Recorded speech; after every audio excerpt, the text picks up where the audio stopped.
Assalamualaikum warahmatullahi wabarakatuh. Apa kabar anak-anak? Kembali lagi ketemu dengan saya Pak Farihin pada video pembelajaran listrik dinamis. Pada video sebelumnya kita sudah membahas tentang listrik statis. Sama-sama listriknya, bedanya adalah dinamis dan statis. Nah, kira-kira kalian tahu nggak perbedaan antara statis dan dinamis pada listrik? Oke, kita simak sama-sama persamaan dan perbedaan listrik dinamis dan listrik statis. Pada listrik statis, munculnya elektron itu hanya sementara, artinya ketika digosok, elektron itu muncul dan berpindah. Kalau pada listrik dinamis, perpindahan elektronnya secara kontinu atau terus-menerus. Pada listrik statis, hanya penumpukan elektron pada permukaan benda. Kalau pada listrik dinamis, aliran elektronnya itu bergerak sepanjang konduktor atau penghantar listrik. Pada listrik statis, parameter listrik statis itu sulit diukur. Jadi apa yang kita ukur dari listrik statis? Kita nggak tahu. Kita hanya tahu ada muatan listrik gitu aja. Sedangkan pada listrik dinamis, yang dapat kita ukur adalah arus listrik. Nanti kita ukur dengan menggunakan alat namanya ampermeter atau ammeter. Sedangkan persamaannya adalah sama-sama memiliki muatan listrik, yaitu muatan listrik positif atau proton, muatan listrik negatif atau elektron, kemudian kedua-duanya merupakan sumber energi listrik. Anak-anak sekalian, mempelajari arus listrik adalah mempelajari sesuatu yang abstrak. Artinya kita nggak bisa melihat muatan-muatan listrik yang mengalir di dalam suatu penghantar atau muatan listrik yang ada di dalam suatu benda. Oleh karena itu, supaya kita lebih mudah berimajinasi, lebih mudah membayangkan bagaimana konsep arus listrik, maka di sini saya memerlukan bantuan aplikasi software dari PET. Ini bisa kalian download langsung dari internet, atau nanti kalian saya berikan filenya pada deskripsi di bawah. Nanti kalian bisa copy dan langsung bisa kalian gunakan tanpa install. Baiklah, saya mulai saja. Nanti setelah kalian membuka filenya, akan muncul tampilan layar semacam ini. Kemudian kita klik intro. Nah, di sini ada tampilan wire, kabel, baterai, lampu, resistor atau hambatan listrik, kemudian ada switch, dan masih banyak yang lain. Kita buat aja rangkaian listrik yang sederhana, supaya kita bisa memahami konsep arus listrik. Sambil kita belajar, oke, kita siapkan dulu baterai, kita klik, kita tarik, nah semacam ini. Kemudian kita siapkan lampu. Kemudian nanti bisa kita pakai saklar juga boleh. Ya, saklar. Kemudian kita hubungkan. Ini pakai kabel. Ya. Harus lebih sering latihan dalam klik, ya. Kita tarik lagi di sini. Nah, ini kemudian ini. Kemudian kabelnya tarik ke bawah, nah semacam ini. Nah, lagi,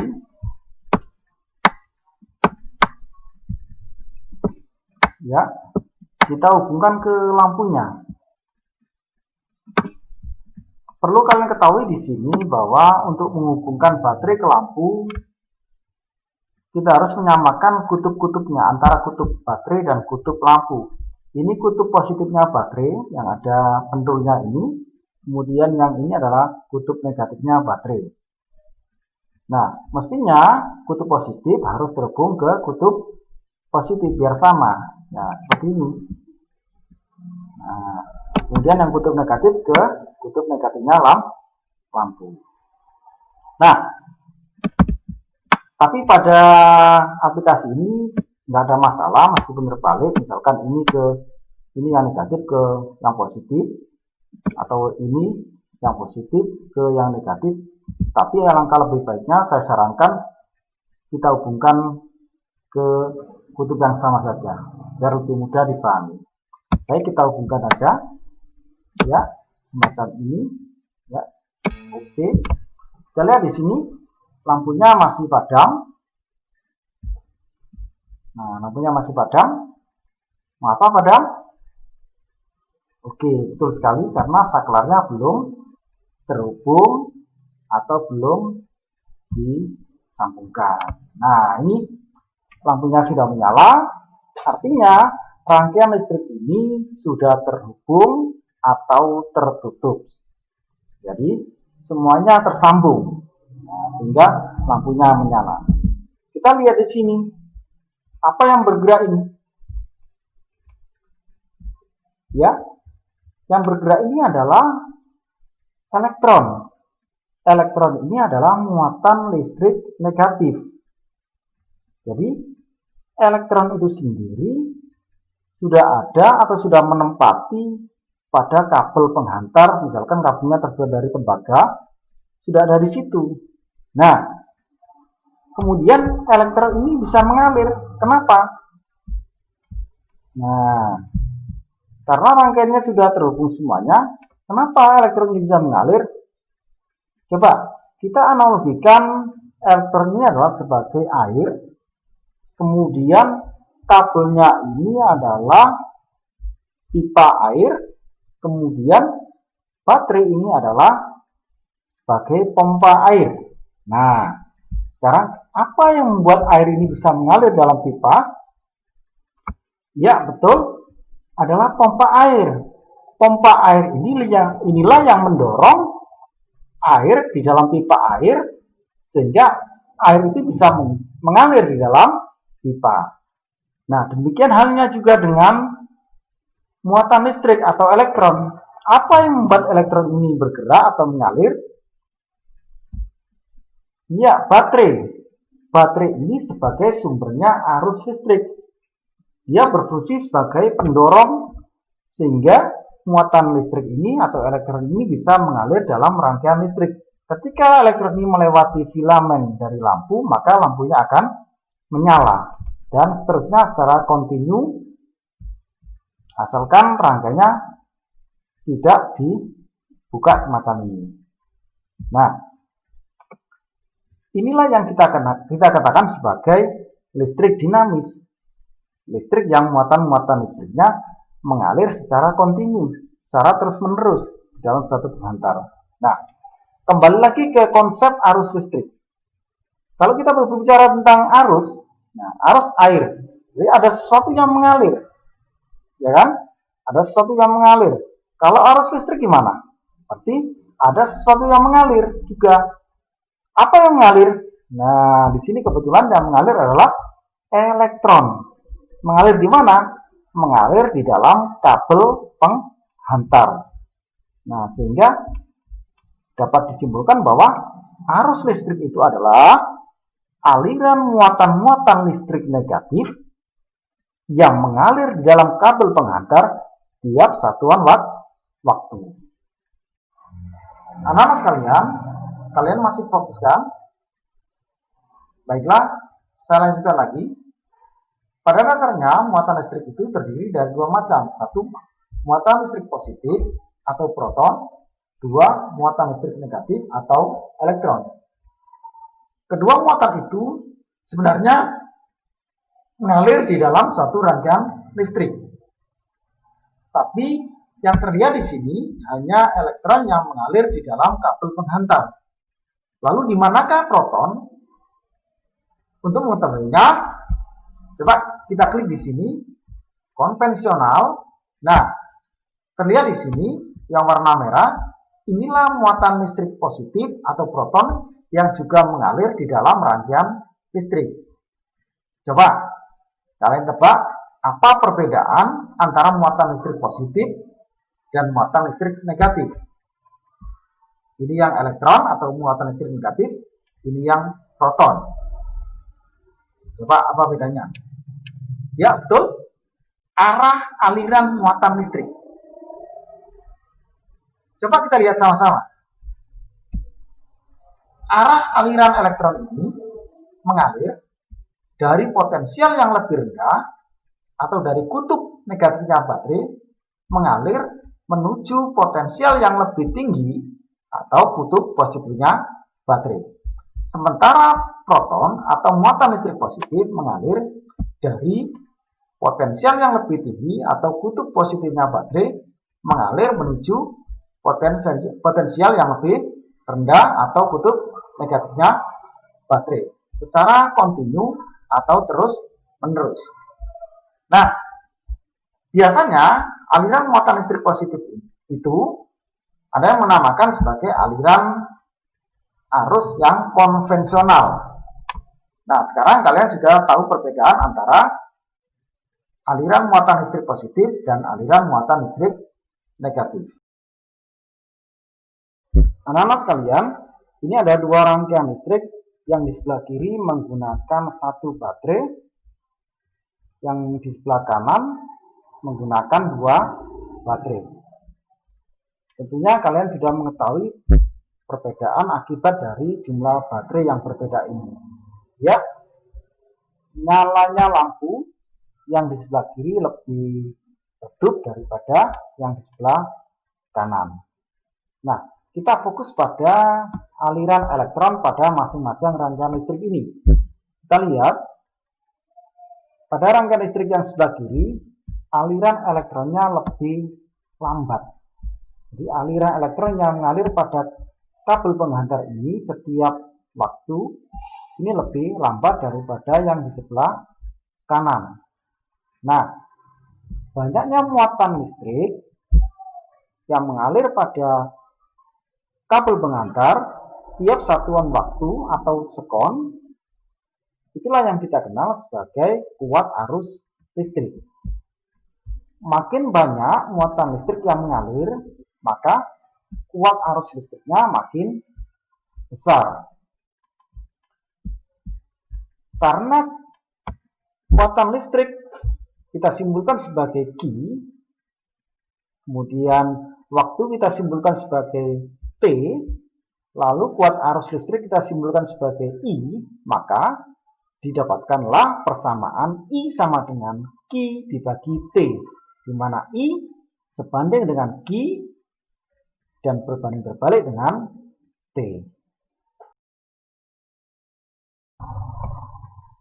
Oke, ini adalah contoh soalnya. 1.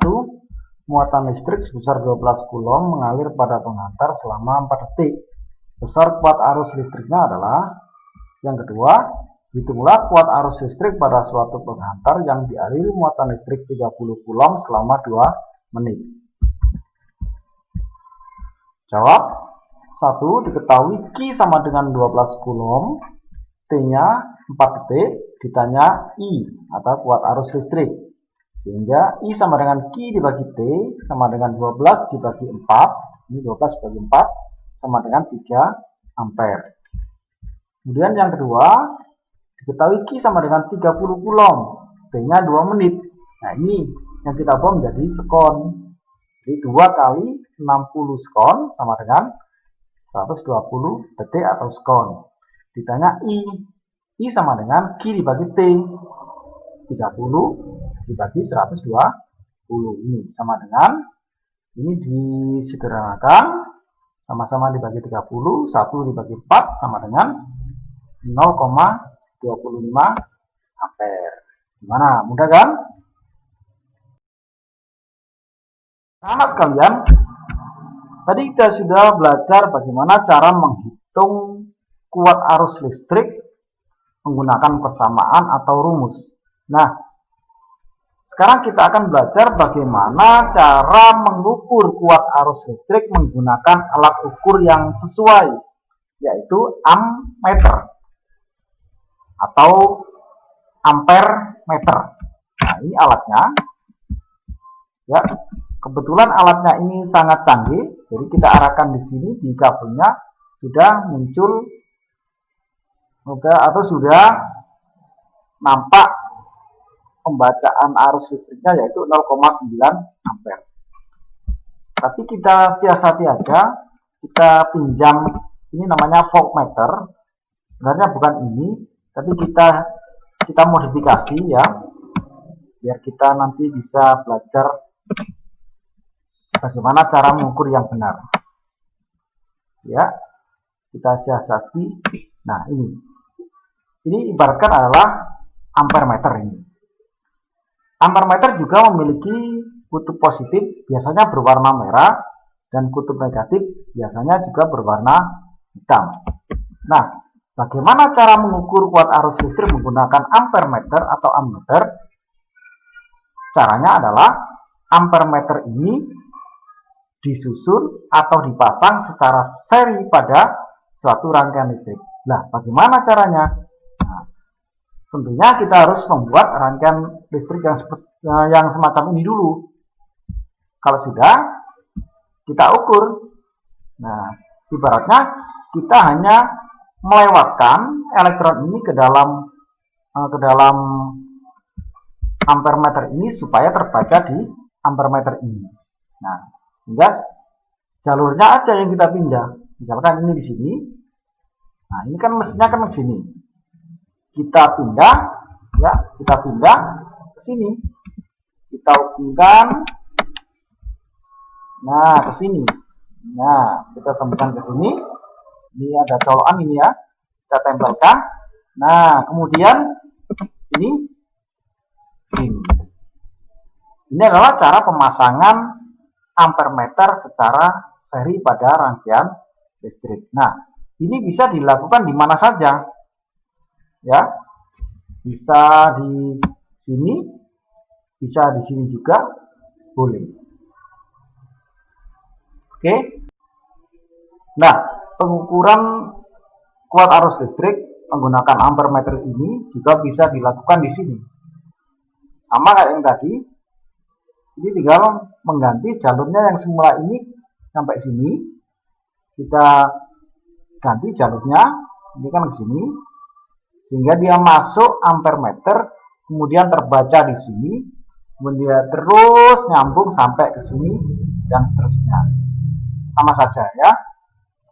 Anak-anak sekalian, karena ini adalah alat modifikasi, hanya untuk mempermudah kalian dalam belajar bagaimana cara mengukur kuat arus listrik secara seri, mestinya lampunya ini menyala. Kalau menyala kan tandanya arus listriknya mengalir. Tapi nggak apa-apa.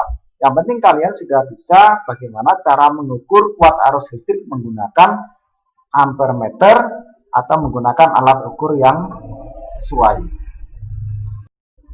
Anak-anak sekalian, saya akan menunjukkan juga alat ukur ampere meter yang model lama atau yang biasa digunakan di lab IPA yang kayak seperti ini.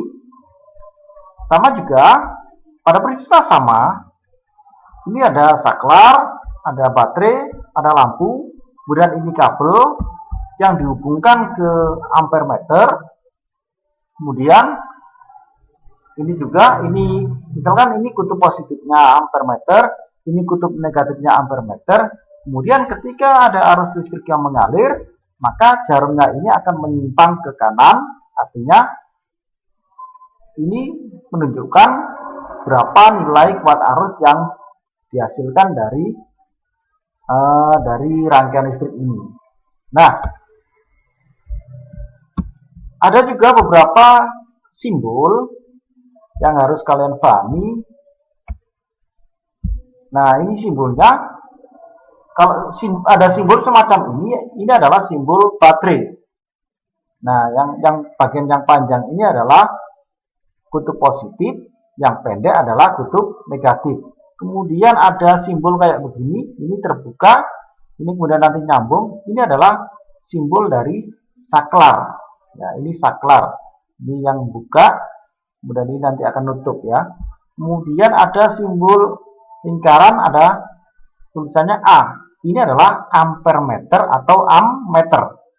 Kemudian ada lingkaran, kemudian ada tanda silang. Ini adalah simbol dari lampu.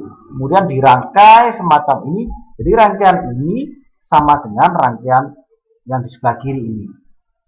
Kemudian ada tanda anak panah. Ini artinya arah arus listrik. Nah, ini ada tanda anak panah. Nah, biasanya dalam rangkaian listrik itu yang dipakai adalah aliran muatan listrik positif. Nah, munculnya dari kutub positifnya baterai sampai menuju ke kutub negatifnya baterai. Nah, ini disusun secara seri alias tidak bercabang, ya bentuknya semacam ini. Nah, mungkin dalam soal nanti kalian bisa menentukan bagaimana cara pengukuran kuat arus listrik melalui gambar semacam ini. Nah, ini adalah secara seri. Nah, anak-anak sekalian, demikian mungkin yang bisa saya sampaikan. Mungkin kita lanjutkan pada video pembelajaran selanjutnya tentang beda potensial, kemudian rangkaian listrik seri paralel, kemudian menghitung hambatan listrik seri paralel, dan sebagainya. Makanya simak video saya, jangan sampai kalian ketinggalan atau pura-pura lupa, ya. Jadi tolong disimak terus sampai selesai. Jadi mulai awal sampai akhir tolong disimak sampai selesai supaya nyambung dan tidak putus. Ingat sekali lagi, karena putus itu sakit rasanya. Assalamualaikum warahmatullahi wabarakatuh.